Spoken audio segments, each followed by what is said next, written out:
Welcome everyone, this is Zanta with Repro Products. Today's video is on Autodesk Accounts. Today's video is the latest update to the Autodesk Accounts portal because the portal has changed significantly since the last time I created this video.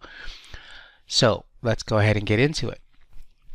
When you want to work with your Autodesk account, all you have to do is open up a browser such as Chrome and go to manage.autodesk.com. And when you do so, it allows you to log into your account. Once you log into your account, this is what you get. This is the Home Portal tab. And what's new and different is how they've organized the navigation. It is no longer vertically stacked. It is now horizontally stacked. It's easier for you to see the navigation horizontally that doesn't get shifted when you scroll up and down on your page. So here under the Home, is going to show you good morning, good afternoon, good evening, your name, and a summary of what you have. It will also show you any kind of actions you may need to look at, such as inactive users.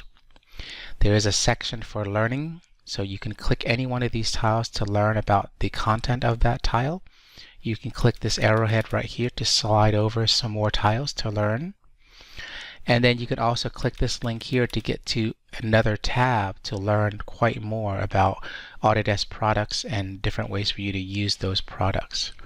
You can even do a general search for anything that you need here under the search, and it will by default dig through forums, troubleshooting, and product documentation as a whole. Over here on the right hand side, you will see Team Insights and your insights for the products that you have. If you go up here to the upper right, you can click Buy Products or Tokens, which I don't recommend you do. I recommend you purchase the content through your authorized Autodesk reseller, for example, us at Repro Products. You have your account login identity profile up here that you can click to get into all of the products and services, payment methods, things like that. Even get into your profile and all of your password and communication product privacy, and then your community profile, which I'll show you at the end.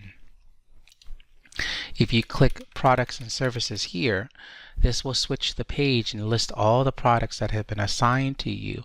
If they have not been assigned to you, you will not see these tiles, but for the most part, most users already have products assigned to them by the contract manager. And when they are assigned, you will see them here under products and services. They show up as tiles. If you want to get into the details of the tile of the content before you download and install it, you can just click any tile. So if I scroll down to, say, for example, Revit, and click the icon right here, the page will refresh and it will list everything about Revit, your subscription information, your product assignments, the different versions that you can download and install, and the ability to either install it directly with the installation manager, download manager as well at the same time, or you can click this little arrow to choose direct download, which is what I recommend. Direct download will give you all the executable files compressed and zipped up as individual files, and once they're all downloaded, when you do the installation, it doesn't have to ping back to Autodesk servers for any kind of content or authentication. It will just do the extraction, do the wizard installation, and then you can walk through that installation process very easily. You have updates, extensions, and libraries.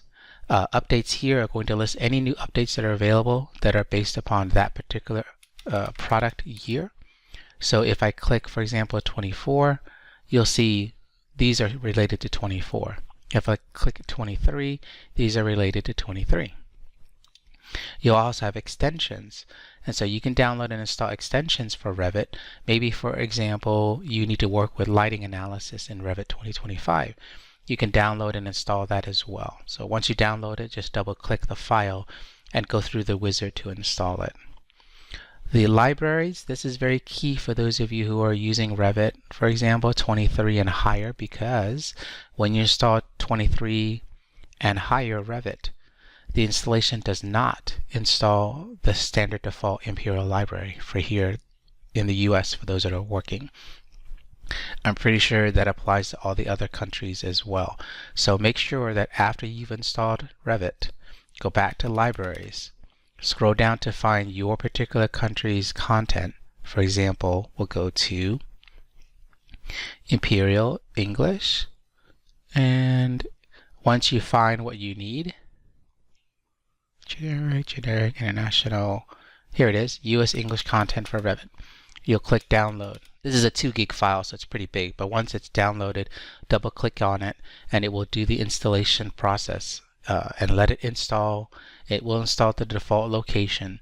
That way, when you go to use the product and you go to click Insert Family, your Imperial Library subfolder section will not be blank. It'll be filled with all the folders of all the category of Revit and all the actual family content in those folders. Okay.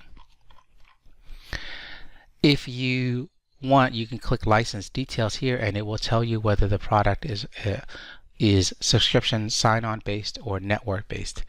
If it is sign-on based, this is what you see. If it is network based, it will give you the ability to click the text that says Generate Network License File. And that's for the contract manager, software coordinators who have the ability to create a custom network license file to download and install the software as network-based installation, which is very different than standard sign-on subscription name user basis. Okay, I do have a separate video on how to do network-based installation too. So if you go to my YouTube channel and just search for network installation, you'll get to that video. If you click user management right here, this will give you a list of all the users that you have, and it'll show either by user, by product, or by group. Okay, so by user, it's going to list all the users that you've created as a contract manager for your company. You can drill into whomever you're working with. It will tell you what their role is, whether the account is verified or not, meaning the end user received the email notification that the account was created and they clicked the link to verify. And it will list all the products that are assigned. So if you click inside the details of that particular user, you will see, when you scroll up top, the user, the username, the ability to delete the user, the ability to change the role as well, assign them to groups or not, and then getting into all the products that they're assigned. And if there's a product that you just purchased that you need to assign to the user, you just find it here in the list, and then you can click Assign. For example, robot, I can click Assign, and in a second, it will now show that robot is assigned to me. And then the system, after 5 minutes, will send an email notification to me stating that the product has been assigned and I can start using it. I'm going to unassign it since I don't need to use it. And going back to user management by user, again, you can see a list of all the users. You can even click Invite Users here to start creating new users for your account. So maybe you have a new employee starting, so you can click Invite Single, put in their name, first and last, put in their email address, and even assign them to groups if you need to as well.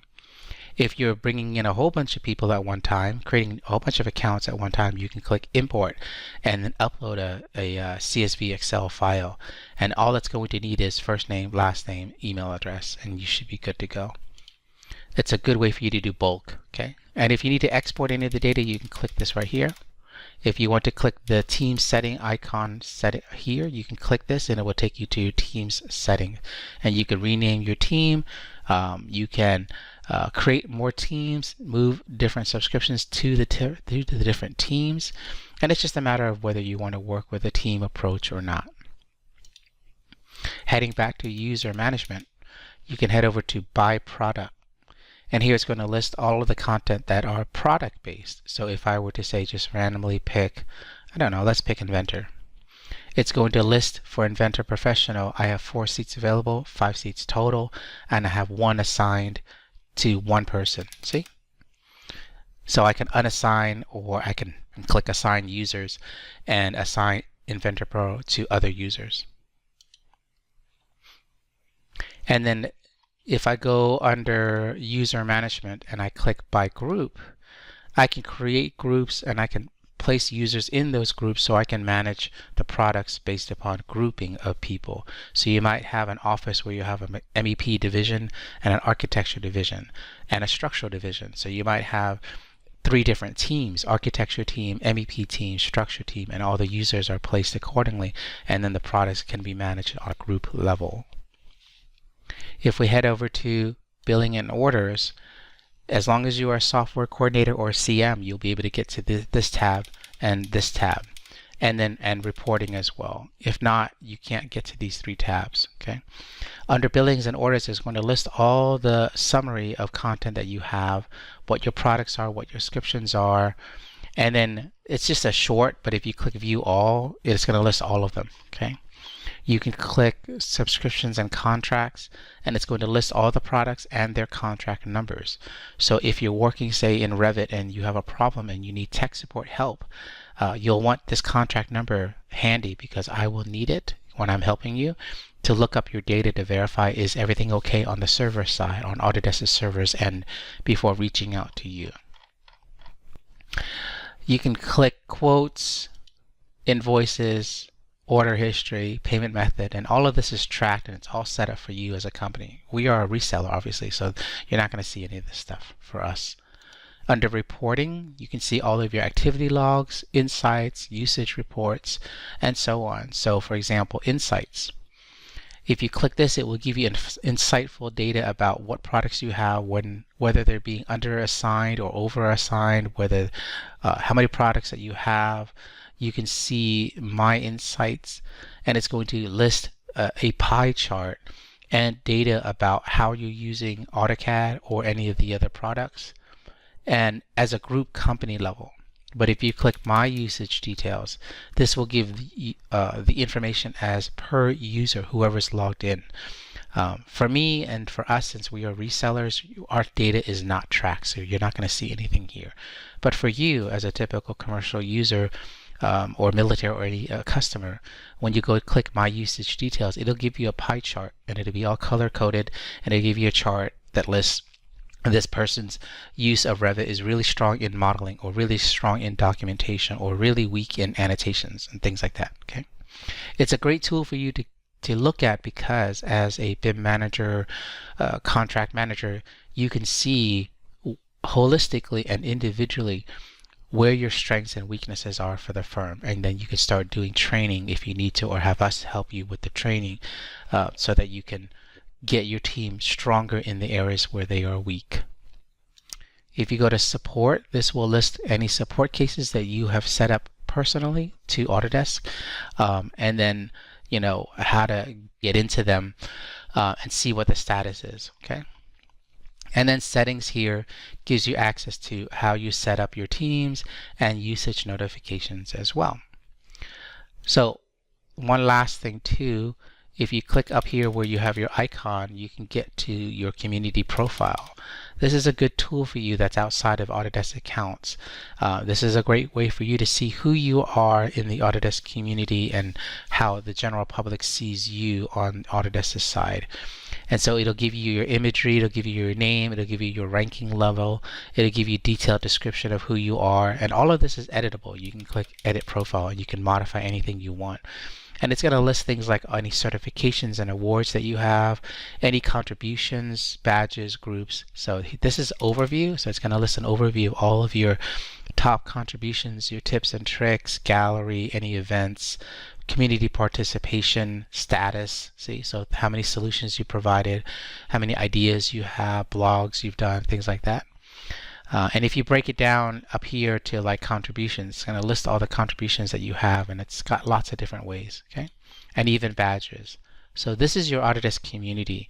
This is something you might want to explore later. This is outside of the Autodesk Accounts video, but I just wanted to let you guys know this at the last part of our video today. So you're aware of it. A lot of people aren't aware that they have an Autodesk account and they have a community profile. So this is the Autodesk Accounts latest update video and all the different features. So if you haven't had a chance to look at your Autodesk account lately, I would recommend you do so. So don't forget, just log into manage.autodesk.com and you'll get here, and then you can work with all the data that's up there. Thank you very much for watching.